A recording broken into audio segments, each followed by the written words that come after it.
খাস কলকাতায় ভেজাল দুধের কারবার। বড়বাজারে মিলল ভেজাল দুধের কারখানার হদিশ। গোপন সূত্রে খবর পেয়ে বুধবার ভোরে এই কারখানায় অভিযান চালায় কলকাতা পুলিশের এনফোর্সমেন্ট ব্রাঞ্চ। উদ্ধার হয় ভেজাল দুধ তৈরির সামগ্রী। জানা গেছে নানা রাসায়নিক মিশিয়ে তৈরি করা হয় গুঁড়ো দুধ। এরপর নামী সংস্থার প্যাকেটে সেই দুধ ভরে বিক্রি হতো। ঘটনাস্থল থেকে কারখানার 2 কর্মীকে গ্রেফতার করা হয়েছে। আরও তথ্য পেতে ধৃত সুনীল তাঁতি এবং অরূপ ভাদুরীকে জিজ্ঞাসাবাদও করছে পুলিশ। 15-20 বছর হবে এখান থেকে এইরকম মালপত্র নেওয়া যাওয়া সবকিছু করতো।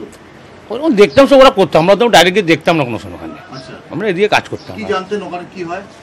না অত রাখতাম ওদিকে, আমি যাই না, আমার তো দোকান সব এদিকে, আমি ওদিকে যাই না। না কখন রেড হয়েছে এখানে? আমি তো থাকি না, কেন আমি অন্য জায়গায় থাকি। ওরা এসছে কি শুনছি সকালবেলায় রেড হয়েছে। বড়বাজার রাজাকাট্টাতে দিলীপ সাহার গোডাউন, আর সেই গোডাউনে দিনের পর দিন চলছিল বিখ্যাত কোম্পানির গুঁড়ো দুধ তৈরি, অর্থাৎ ভেজাল জাল দুধ তৈরির একটা ফ্যাক্টরি। এই ড্রামগুলো কিন্তু বিখ্যাত কোম্পানির ড্রাম। এই ড্রামের মধ্যে এখনও খুব সম্ভবত রয়েছে ভর্তি, এখনও পর্যন্ত সেই গুঁড়ো দুধ ভর্তি রয়েছে।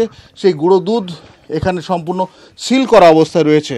আর সেই অবস্থায় কলকাতা পুলিশের এনফোর্সমেন্ট ব্রাঞ্চ তারা এসে এটিকে ডিটেক্ট করে এবং ধরে ফেলে হাতে নাতে ধরে ফেলার পরে 2 জন সঙ্গে সঙ্গে অ্যারেস্ট হয়, সঙ্গে দিলীপ শাহ আইডেন্টিফাই হয়। তবে খাদ্যে ভেজাল, সবথেকে বড় দুধে ভেজাল, এটা কিন্তু একটা ঘৃণ্য অপরাধ। আর সেই অপরাধটা বড়বাজার রাজাকাট্টাতে এখানে চালিয়ে যাচ্ছিল দিলীপ সাহা। ক্যামেরায় বালা সুন্দরের সঙ্গে শঙ্কু সাঁতরা, নিউজ 18 বাংলা, কলকাতা। বেহালায় সিএসসির ফিডার বক্সে আগুন লেগে ভস্মীভূত 2টি দোকান। রাত 9:30 নাগাদ হঠাৎই 14 নম্বর বাস স্ট্যান্ডের কাছে ফিডার বক্সে আগুন লেগে যায়। দ্রুত আগুন ছড়িয়ে পড়ে সামনের 2টি দোকানে। দমকলের 2টি ইঞ্জিন ঘটনাস্থলে চলে আসে এবং কিছুক্ষণের মধ্যেই আগুন নিয়ন্ত্রণে আনে। শর্ট সার্কিট থেকেই ফিডার বক্সে আগুন লাগে বলে প্রাথমিক অনুমান দমকলের। 391 ডায়মন্ড হাবড়া রোডের ওখানে লেগেছে। কয়েকটা রোড সাইডে গুমটি ছিল সেখানে এবং যথেষ্ট ওয়েল অ্যাবলেস হয়ে গেছিল।